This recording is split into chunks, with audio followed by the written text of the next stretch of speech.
Lagos, the nation's commercial capital. This is the News at 10.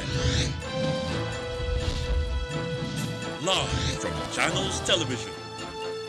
Reporting tonight, Amarachi Ubani.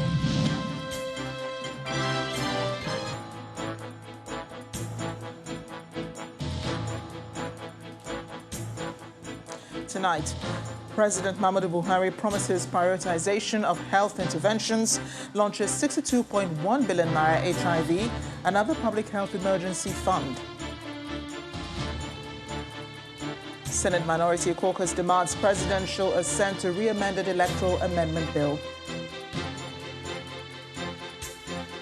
Over 1,000 residents of Kaduna State killed in various conflicts in 2021 as bandits kidnapped 29 people in Katsina State.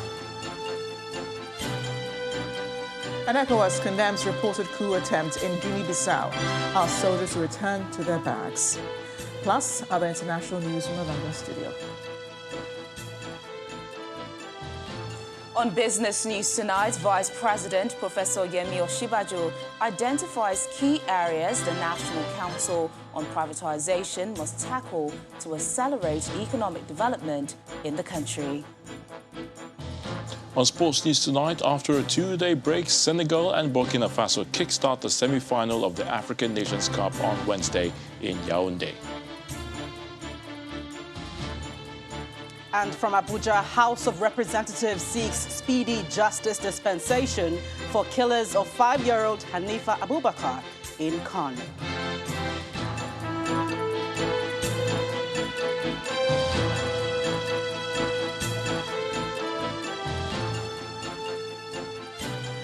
The president has, as part of measures towards sustaining HIV response and addressing killer diseases and public health emergencies, the president has launched 62.1 billion naira fund to improve efforts in this regard. President Muhammadu Buhari, who launched the HIV Trust Fund at the State House today, promised to continue to prioritize health interventions. He's also hoping that the private sector-led initiative will surpass the target in the next 5 years. Our State House correspondent Gloria Mizuki reports. The president's call for renewed global action to end the HIV/AIDS pandemic has undoubtedly generated renewed responses across the board. Luminaries of Nigeria's private sector, including Africa's richest businessman, Alhaji Aliko Dangote, among others, converge on the State House for the launch of a 62.1 billion naira trust fund to expand domestic investments in HIV epidemic control.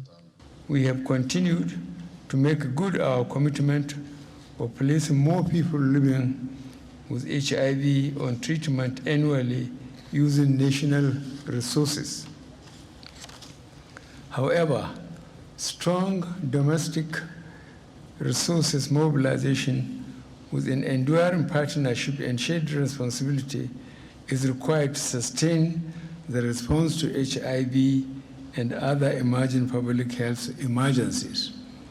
I hope the HIV Trust Fund of Nigeria will galvanize more of the private sector and others partners to surpass the target of 62 billion naira in the next 5 years.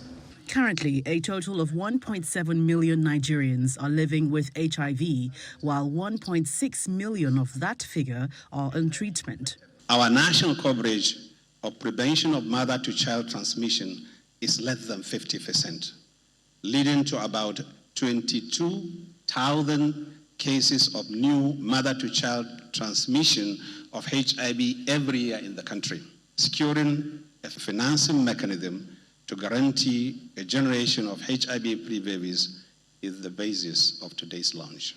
The NACA DG concludes that Nigeria is on a fast-track lane to control HIV by 2023, albeit international partners currently contributing about 80% of HIV funds agree that there is an urgent need to scale up domestic funding as Nigeria leads with the highest number of HIV infection among children.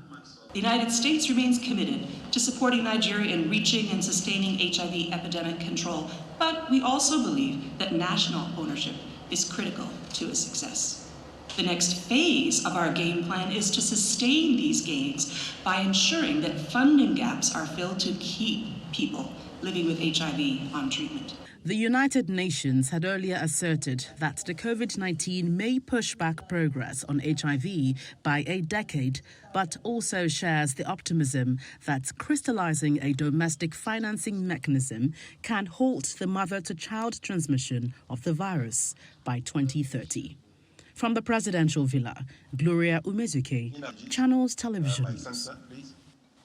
The president is also making another commitment, this time in the education sector, and is giving the assurance that agreements reached with the Academic Staff Union of Universities will be honored by the federal government.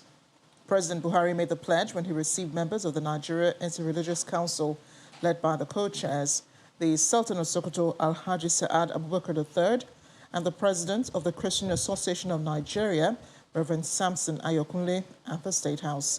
President Buhari explained that his promise is to prevent disruptive strikes, engender uninterrupted academic programs, and improve funding of educational institutions.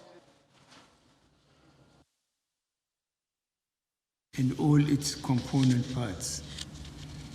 Therefore, we must value our custodians of knowledge while demonstrating that indeed the service they render in the shape of molding our students to grow into valued and productive members of our society. Accordingly, I have tasked my Chief of Staff, the Honorable Minister of Labor and Employment and Education, to make resolving this issue a priority. To show our commitment, several payments have been made over the last 6 months, addressing several of the issues you raised. I would like to encourage ASU to continue to work with us towards finding solutions to the challenges that confront us. This administration is committed to engagement and dialogue, and I urge them to stay the course towards a joint resolution in the best interest of our children and the nation.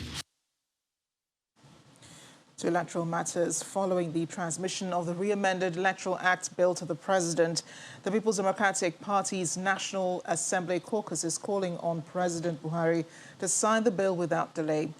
While the Senate Minority Leader, Enginaya Abaribe, claims that the lawmakers have bent backwards on the bill as requested by the President, the Minority Leader of the House of Representatives, Ndude Lumelu, is alleging that the President is being prevailed upon not to sign it. The caucus made the call during its meeting with members of the party's Board of Trustees at the Assembly complex.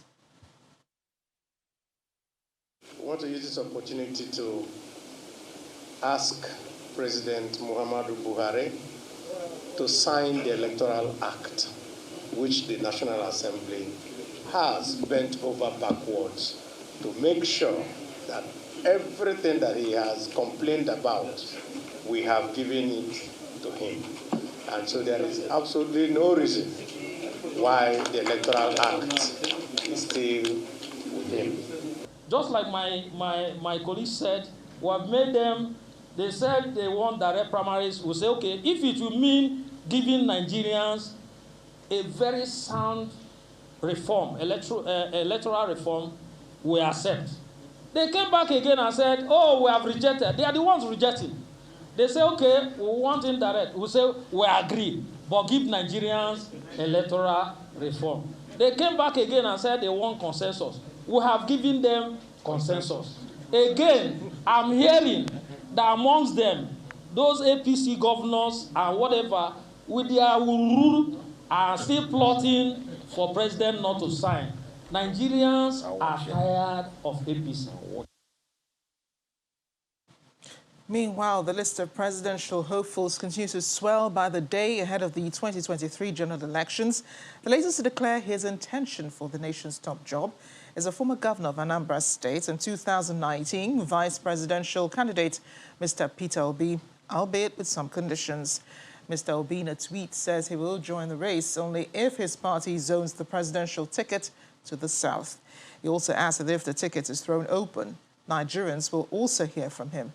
All eyes are now on the political parties who are yet to decide whether the seat of the president will be zoned or not, to see how things play out ahead of the polls in 2023.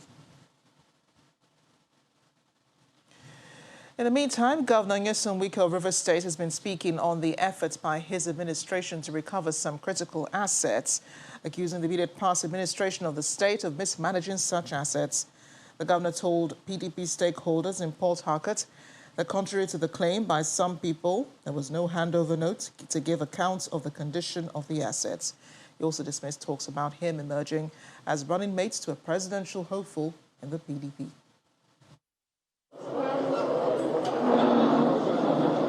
The ongoing political horse trading and the attendant speculations may have informed the governor's decision to convey this meeting of state PDP leaders, cabinet members, legislators and council chairmen. Notable among the issues up for clarification is his efforts to recover some state assets. How can a state own 300 billion? Which bank will give a state loan to the tune of 300 As I speak to you authoritatively, if there's any money we borrow from the bank, we must pay all before the end of our tenure. Governor Wike is also advising members of the PDP in the country against making utterances that will divide the party. The governor adds that he will not anoint a successor, but urges his party men to remain united. 8 years or 12 years in the State Assembly, what did you bring? What is a constituency project you brought? The only one your people are supposed to take is when you took the money, the village. And then you people will not ask them question. The only question you will ask will come and tell you, make sure that it is our turn to the governor. The one it was our turn to provide project for, did you provide it? It did not. And such politicians cannot and should not speak and talk in this state.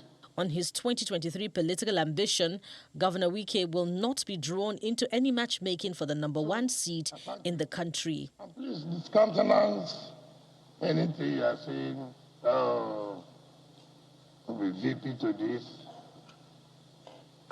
You'll be this and that. Please discountenance all those social media work.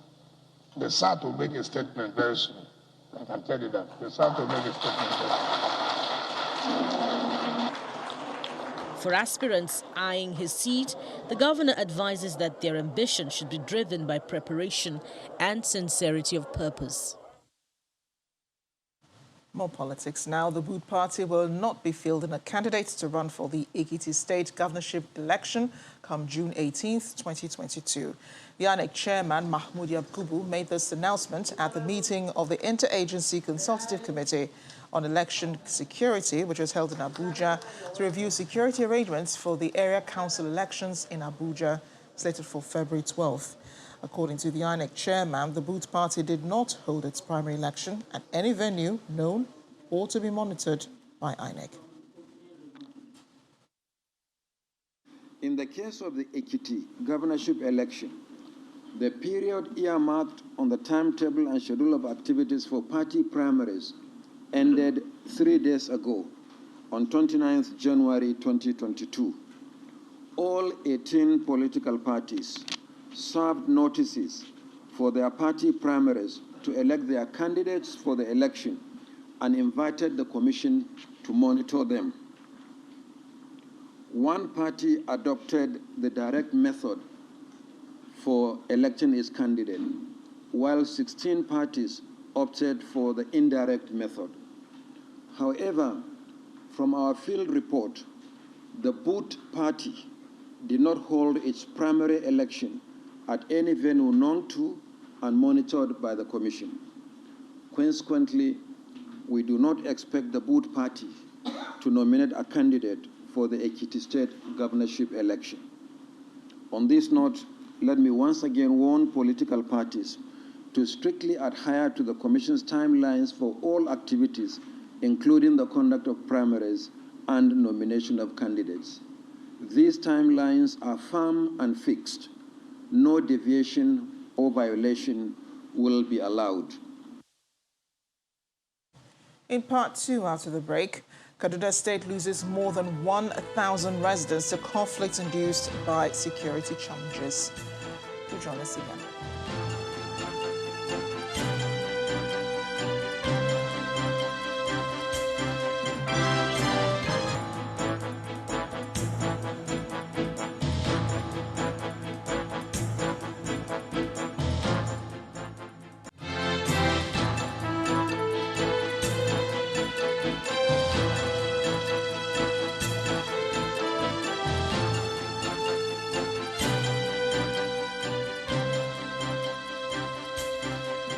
Welcome back. If you just joined us, you're watching the news at 10, live on Channels Television Lagos.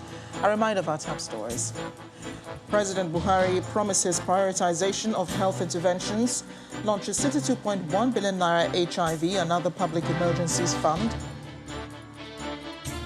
Senate Minority Caucus demands presidential assent to re-amended Electoral Amendment Bill. Over 1,000 residents of Kaduna State killed in various conflicts as bandits kidnapped 29 people in Katsina State. And another military takeover takes place, this time in Guinea-Bissau.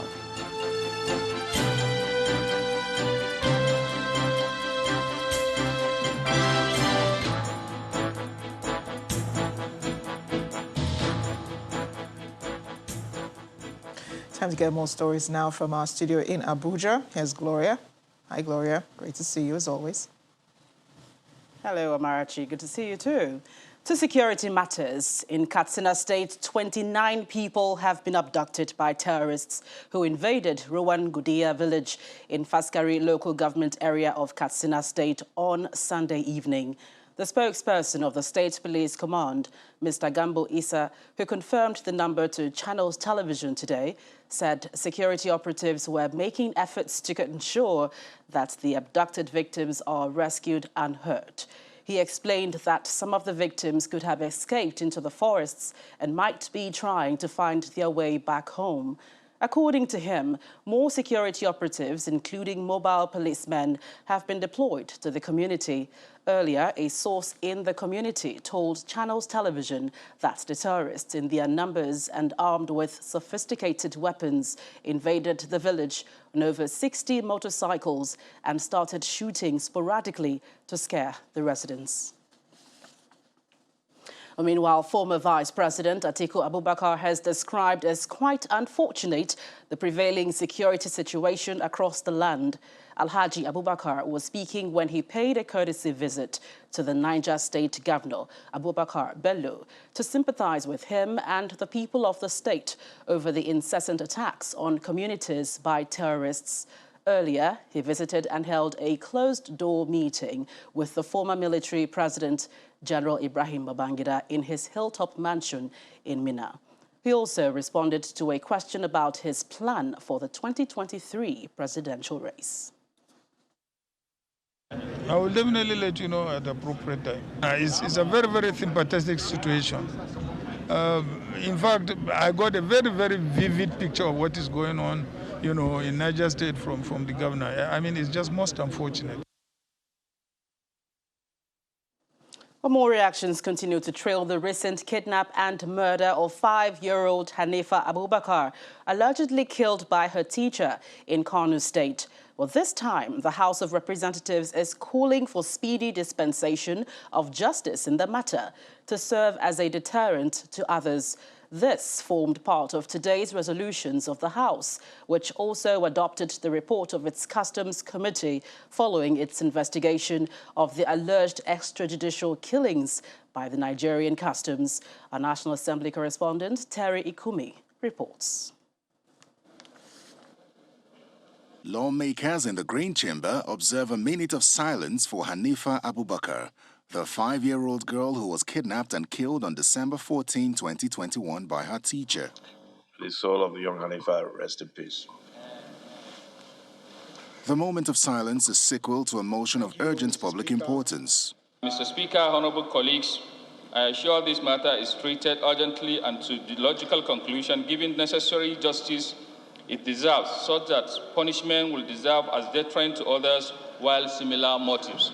In a related development, the House Committee on Customs has concluded its investigations into allegations of extrajudicial killings by the Nigerian Customs Service. The committee accuses Customs of recklessness and finds the agency guilty.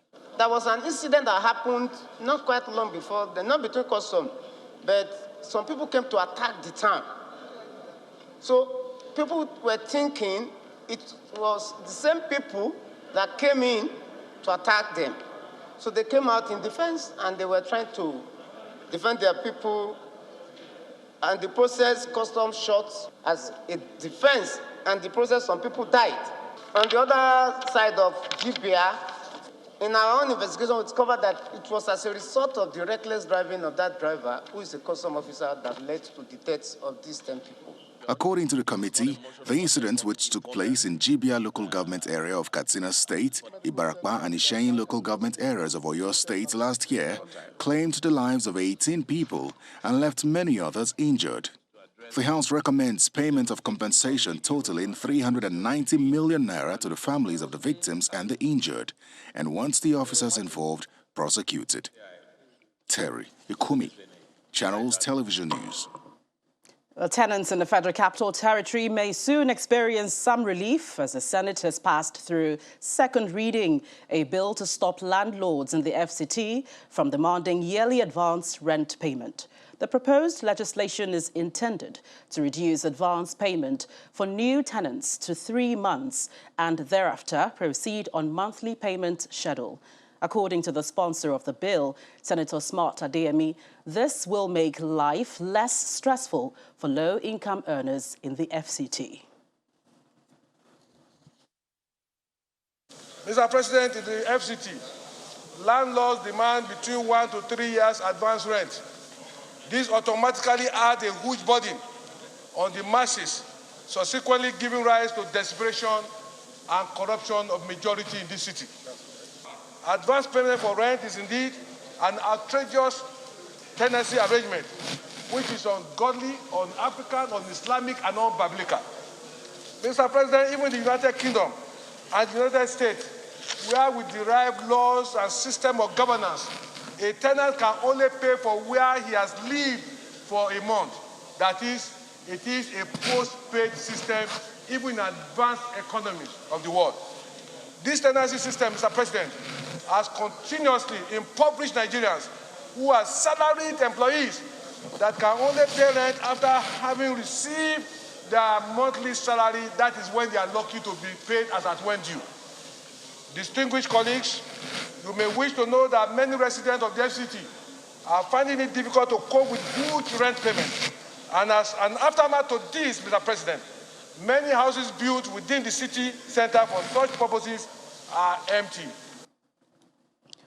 Away from the National Assembly, the federal government is pledging its commitment towards funding research and innovation to bridge the existing energy gap in the country. To this end, the government's plans to revive the energy centers in 6 federal universities in the country. The Minister of Science, Technology and Innovation, Dr. Onu, announced this at a meeting with vice-chancellors of the institutions in Abuja. The Presidential Executive Order number 5, initiated by the Federal Ministry of Science, Technology and Innovation, supports local capacity participation in procurements that have science, technology, and innovation components in the country.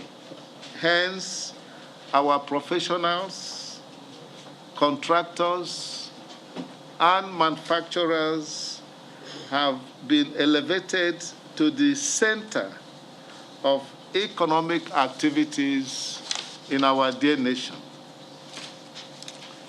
it is necessary that I stress the importance the Federal Ministry of Science, Technology and Innovation attaches to the strategic role of our energy research centers situated in the universities by the federal government.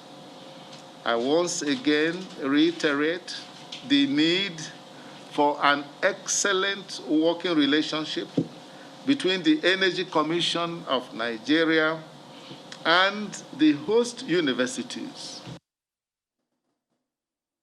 Well, that's it from the nation's capital. It's back to you, Amarachi, in Lagos. Thanks a lot, Gloria.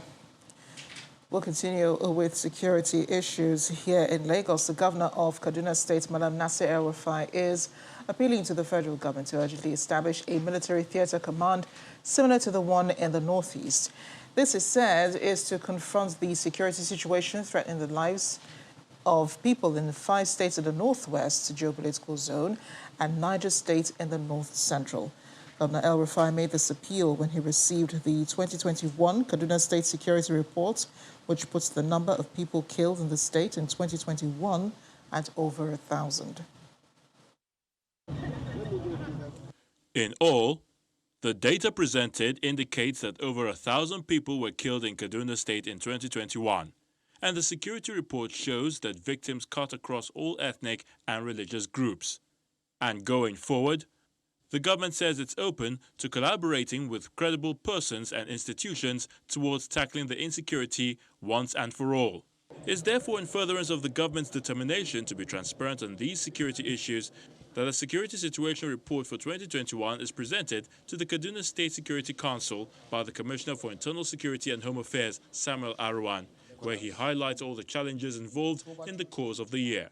1,192 were killed across the state. 3,348 citizens were kidnapped. 891 citizens were injured. 13,623 cattle were rustled in 2021.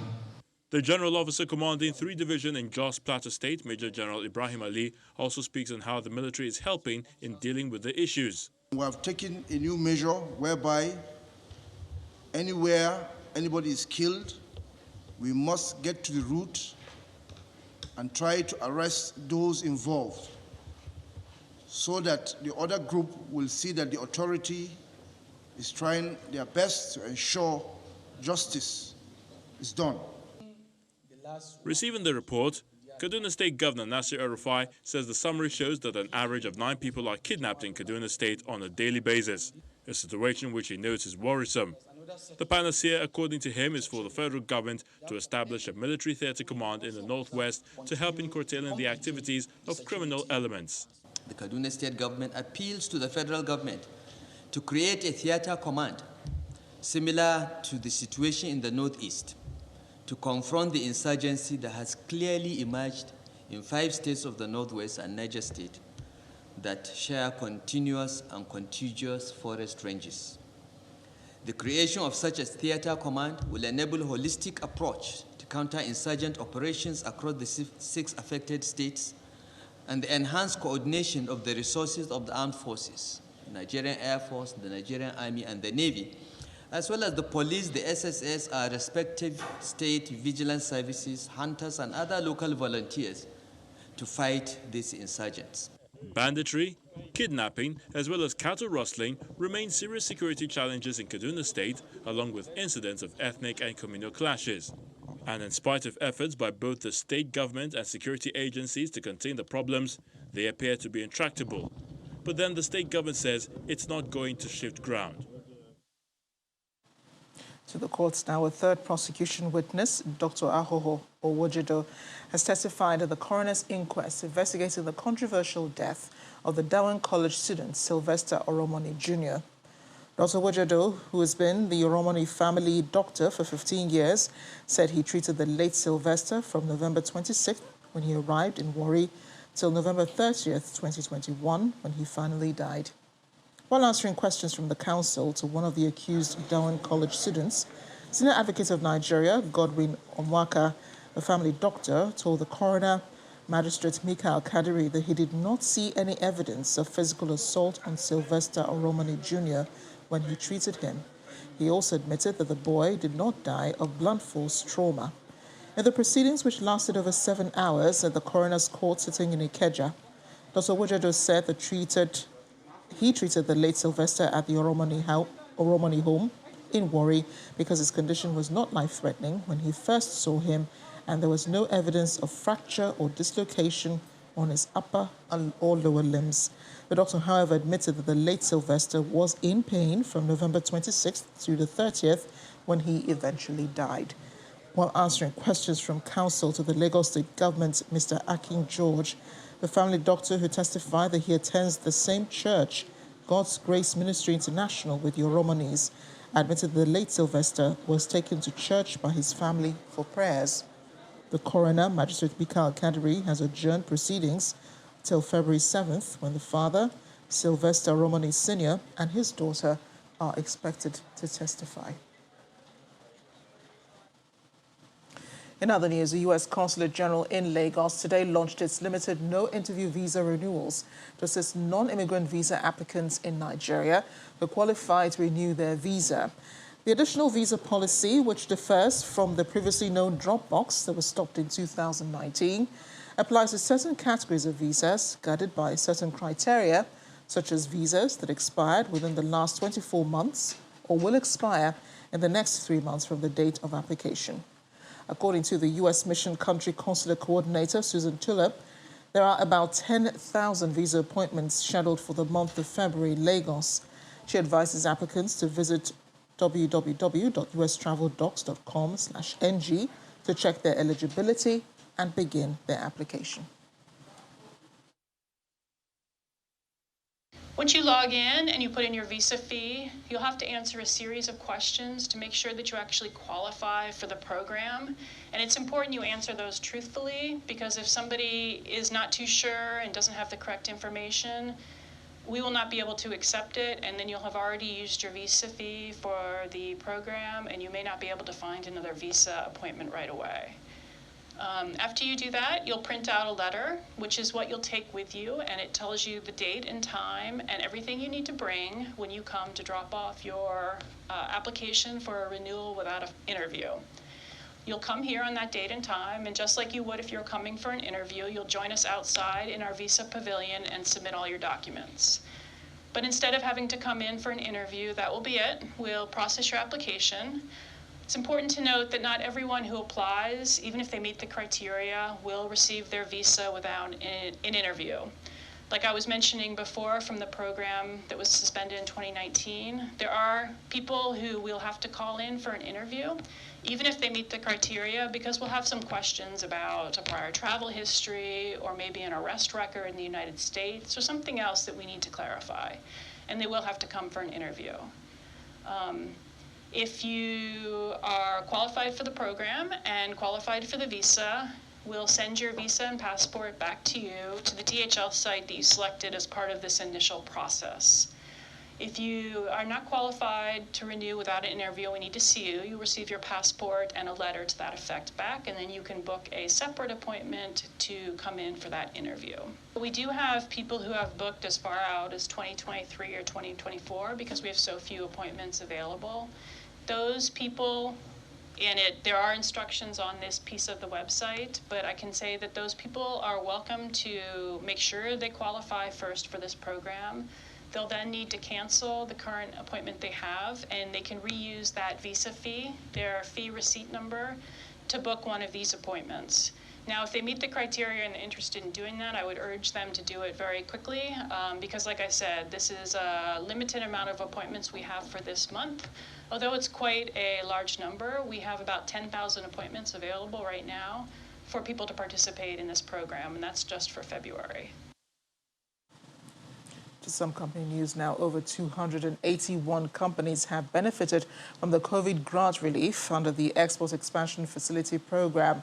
a scheme under the Nigeria Economic Sustainability Plan of the federal government. That's according to the Executive Director of the Nigerian Export Promotion Council, Mr. Ezra Yakusak, who was speaking at the formal completion of the program in Abuja. He adds that about 84 businesswomen and 100 youths have also received different forms of interventions.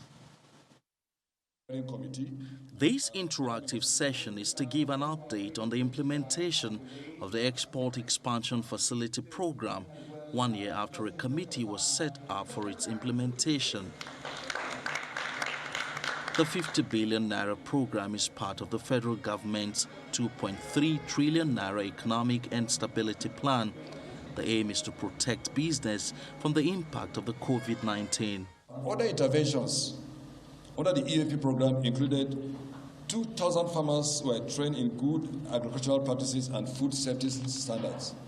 500 women trained in export procedures and they are undergoing mentorship and handholding with various experts across the country. Establishment of or support of 8 domestic export warehouses, establishment of 5 cold storage facilities, among other things. 1 billion naira has been disbursed to people, beneficiaries in the digital services ecosystem. 400 women have been trained in export readiness and supply chain. We have 5 export trade houses coming across in different parts of the world. 1 billion naira has been disbursed to women-owned businesses. These beneficiaries explain how the program has impacted on their businesses. This is a scheme that I really hope will not die, because it has, let me give ourselves as an example, where we were able to train about 1,000 businesses on export in 2020. With what we've been able to do with the EAFP, we are going to be able to train about 10,000 businesses this year. What we had before, we were able to process like a ton in a week. But now, with this EAFP, I can tell you for a fact, if we're able to do 5 tons in a week. It is during this phase of Nexport trade that we're actually able to make some giant strides, largely as a result of the support of the EAFP program. So I thank them for that, and of course we will not be letting you down. The Council is taking over the monitoring and evaluation of the program going forward. Business News now. Here's Teniola Shubawali. Banking, so easy, so simple. Dial *894# now to experience it. You first, First Bank.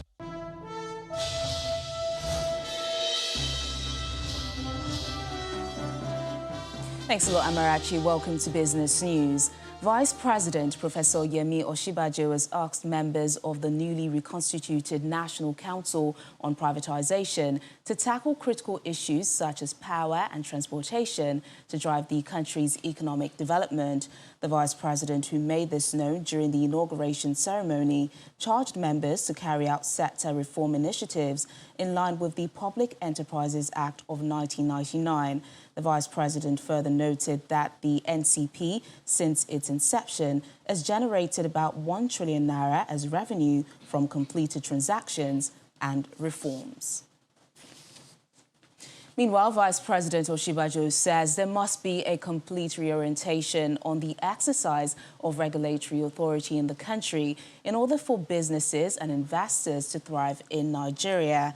The Vice President made this known after receiving the report of an ad hoc committee of the Presidential Enabling Business Environment Council on agro-export and the presentation of a National Action Plan 7.0 at the Presidential Villa. Speaking to State House correspondents after the meeting, the PEBEC Secretary, Dr. Jumoke Oduole, says the National Action Plan would be implemented by April 2022. We just had a very comprehensive meeting. Agro-exports, we have a 60-day plan to look at. They've been having some challenges, so they had come to see His Excellency last October. So now we have a 60-day plan. As you know, the NAP 7 was just approved by the PEBEC. That's our usual annual 60-day accelerator. We have a number of things: automation, regulatory reforms, processes, and we'll give you the document. We're going to track, as usual, with your support for the next 60 days, starting on the 7th of February and ending on the 7th of April. So it's really now up to MDAs to deliver implementation, and ours is to track and make sure that everything the council has approved is done. You know, it's a journey of continuous improvement. So every time we say we're having a 60-day plan, it's new reforms. The last 2 reforms haven't been very good. With COVID, we finished really under 50%, which was, it's not a pass mark in our opinion. But as at 2017, 2018, when we started, we were in the high 80s, 70s, coming down to 60s, as things get more difficult, as the reforms get more difficult. But now we've talked extensively, particularly on agro-exports and then all the other areas. The private sector were here represented strongly, and they were quite pleased with the reforms. So if MDAs are able to implement these reforms, then there will be some succor and respite. Well, outside our shores, India has announced plans to impose a 30% tax on income from cryptocurrencies and other digital assets. This was made known today by the Finance Minister, Nirmala Sitharaman, during the country's budget presentation. The Finance Minister also proposed a 1% tax deduction at source on payments made related to purchase of virtual assets. The proposal comes at a time when the purchase of cryptocurrencies and non-fungible tokens are advancing in India, despite regulatory uncertainty in the nation. Meanwhile, industry estimates suggest that there are 15 to 20 million crypto investors in India, with total crypto holdings of around 400 billion rupees. Back home, Nigeria's equities market continued its bull run into the month of February, hitting a new milestone as the all-share index rose by 1.04%. Laddie Williams tells us more.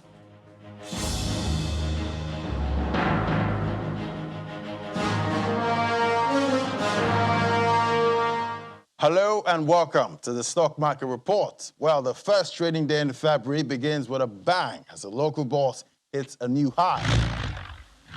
It's a new level at this new month at 47,111 points from 46,624 points yesterday. The bourse is up over 1%, adding 262 billion naira to the market cap. Looking at the activity chart, we see the quartet of GTCO, Zenith Bank, Seplat, and MTN responsible for the 7.30% further rise in the total value of equity transactions. All the sectors we track are in the green today, with oil and gas index the biggest mover, up 5%. Thanks to the big move by all majors, with Seplat up about 10% to close at 869 naira per share and topping the gainers counter. We also see Presco on that list there as investors continue to react to the positive earning report. Well, the trio of Transcorp, Fidelity Bank, Axis Bank were the most traded by volume today. Very strong move by the bull on the first trading day in February. Let's hope that sets the tone for the month. And that's the Stock Market Report. I'm Laddie Williams. It's back to you.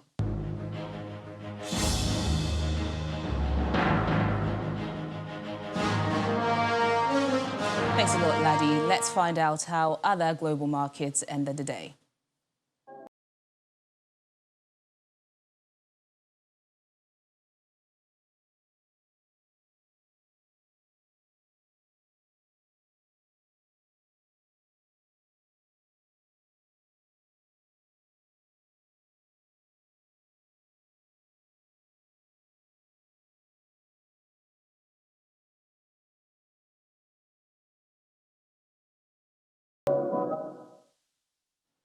And that's Business News Tonight. I'm Teniola Shoboale. It's back to Amarachi for the rest of the news at 10. Banking, so easy, so simple. Dial *894# now to experience it. You first, First Bank. Thanks, Teniola. In Ogun State, Governor Dapo Abiodun has challenged the nation's academic community to rise to challenges in the areas of medicine, technology and economy through effective research and development in order to build necessary human capital for development. It made the call of the combined 30th and 31st convocation ceremonies of the state-owned university, the Olabisi Onabanjo University, Agwewu, where over 12,000 students bagged degrees. 125 of the graduates bagged first class, while over 300 graduates came out with second-class upper honors and 103 with PhDs.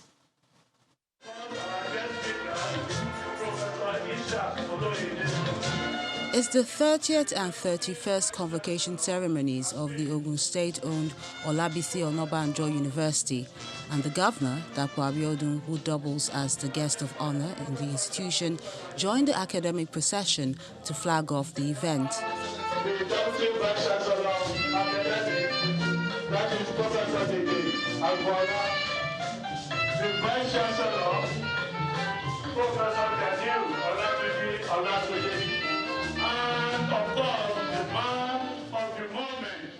Over 12,000 graduates from 13 faculties who have been found worthy both in character and learning were presented the award of first and higher degrees. Family members, the academia, and other dignitaries were present to be part of the joyous occasion as 729 postgraduate diploma, master's, and PhD students graduated. I believe that we have impacted positively on your lives and find you worthy in character and learning. I felicitate with you and admonish you to be worthy ambassadors of this university. As you go out into the world, I wish you the best of opportunities and urge you to always remember your alma mater in all that you do.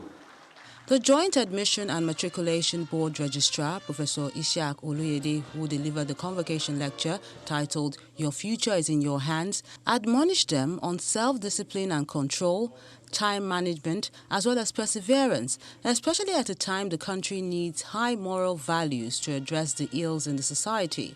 You must work on your mind to have self-control at all times. You must have a set of principles on which you live. To a large extent, your life is essentially what you make of it, and it is what you sow that you reap.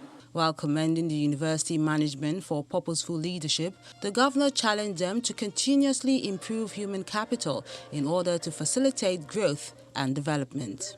You are expected to continue to look out for strategic global partners and build networks and synergies that promote sustainable global development.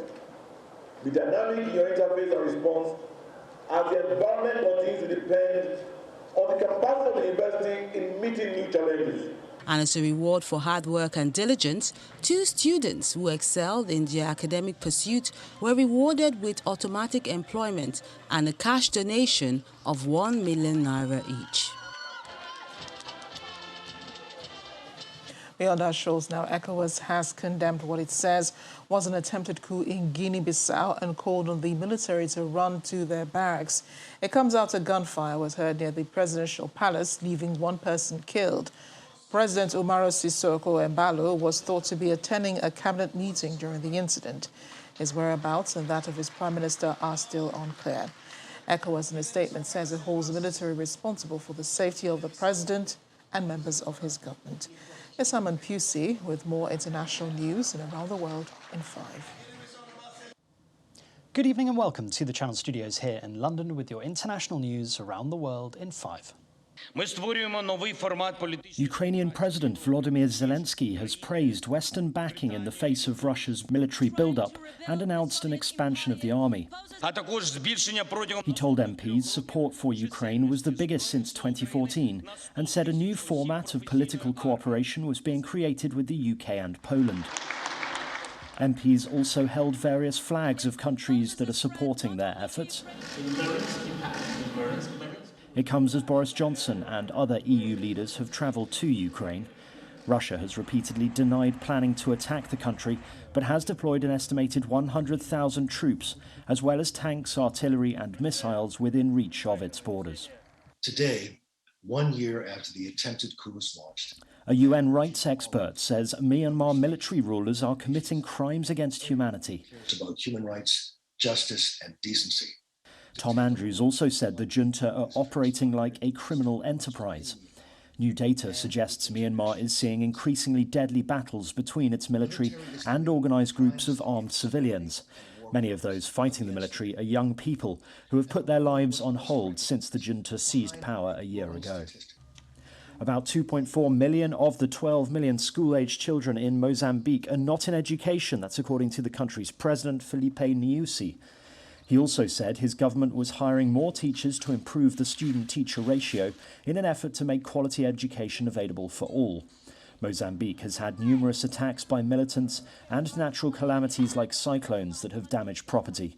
Some 778 schools have been damaged by Tropical Storm Anna. The crime of humanity being perpetrated in order to maintain the system of apartheid. Amnesty International has said Israeli laws, policies and practices against Palestinians in Israel and the occupied territories amount to apartheid. A new report alleges that the Israeli state maintains an institutionalized regime of oppression and domination of the Palestinian population for the benefit of Jewish Israelis. Israel says it absolutely rejects all of the false allegations in the report. Denmark has lifted all of its domestic COVID-19 restrictions, including wearing of face masks, making it the first European Union country to do so. Nightclubs have reopened, late-night alcohol sales have resumed, and the contact tracing app is no longer needed to enter venues. From Tuesday, masks are no longer required in shops, restaurants or public transport. Limits on the number of people allowed at indoor gatherings and social distancing measures have also come to an end. Experts say it's due to the country's high vaccination rate. Landslides and flooding from heavy rains in Quito, the capital of Ecuador, have killed at least 11 people and injured at least 15. Cars, mud and tree trunks were swept away by a flood to the west of Quito after a day of intense rains that set a record for precipitation in the country. Quito's mayor said that over 75 litres of rainfall per square metre were recorded, the highest level since 2003. About 6,500 people have been told to evacuate their homes in North Carolina due to a fire at a fertilizer plant storing over 300 tons of potentially explosive ammonium nitrate. The blaze took place at the Weaver fertilizer plant on North Cherry Street. Residents within 1 mile of the plant were urged to evacuate and stay away from their homes for up to 48 hours. The firefighting operation also had to be abandoned due to the large amount of ammonium nitrate on site. The bus, which was on a bridge in Pittsburgh when it collapsed, has been lifted out of a wooded gully by a crane. Built in 1970, the snow-covered Fern Hollow Bridge had given way on Friday. 10 people sustained minor injuries, according to authorities. It happened hours before US President Joe Biden was due in the city on a visit to tout his infrastructure plan and other initiatives.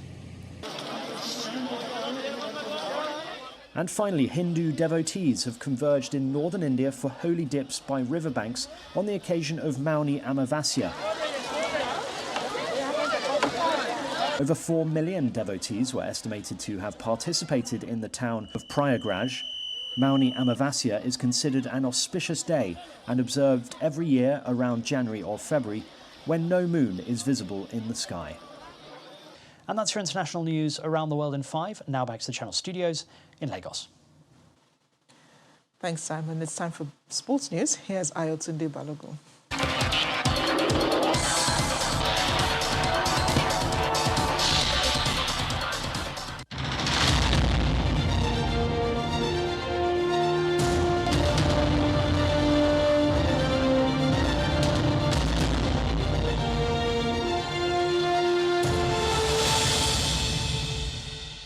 Yes, indeed, Amarachi. The Niger Football Federation has confirmed that it has received an in-depth technical report on the Super Eagles outing at the 33rd Africa Cup of Nations finals taking place in Cameroon from the team's technical crew led by Augustin Egwavoin. Now, NFF General Secretary Mohamed Sanusi says the Football House and the Ministry of Youth and Sports Development will make their position once the study and appraisal is completed. Nigeria won all her 3 group phase matches against Egypt, Sudan and Guinea-Bissau in Garoua. The team, however, lost by the odd goal to Tunisia in the round of 16.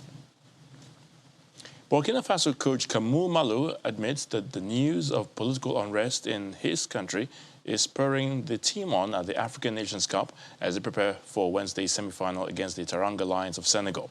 The Burkinabe finished 3rd in their last appearance in Gabon 2017. After missing the last edition in Egypt, they are now eyeing to be better their AFCON record when they finished as losing finalists in 2013 to the Super Eagles of Nigeria. That was in South Africa. On the flip side, the Teranga Lions of Senegal coach Aliou Cissé says the Teranga Lions, of course, are taking nothing for granted against their counterparts or their opponents, the Burkina Faso, having reached the semi-finals for the second time in a row. Finishing as runners-up in Egypt 2019, Senegal are eyeing a title that eluded them for a long time. Coach Cissé says the focus is nothing but the title. They narrowly missed twice, losing as finalists in 2002 and, of course, in 2019.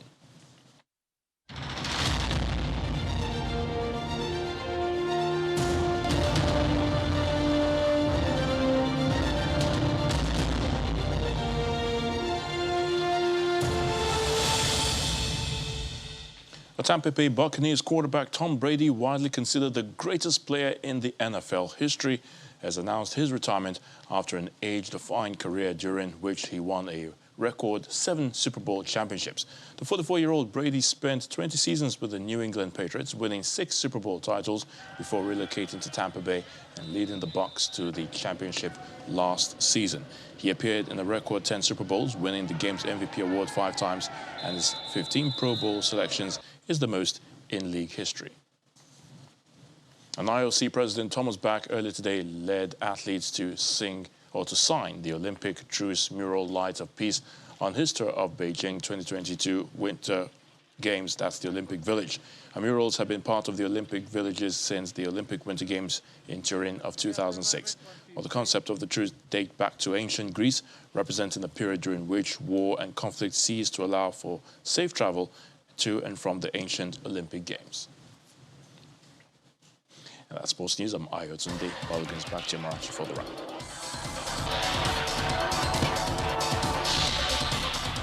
Thanks, Ayo Tunde. And the main news again. President Muhammadu Buhari today promised to prioritize the nation's healthcare interventions as he launched the 62.1 billion naira HIV and other public emergencies fund. Also today, the National Assembly Minority Caucus asked President Buhari to assent to re-amended Electoral Amendment Bill. That's it on the news at 10 tonight. Thanks for watching. I'm Amarachi Ubani. From all of us here, it's good night.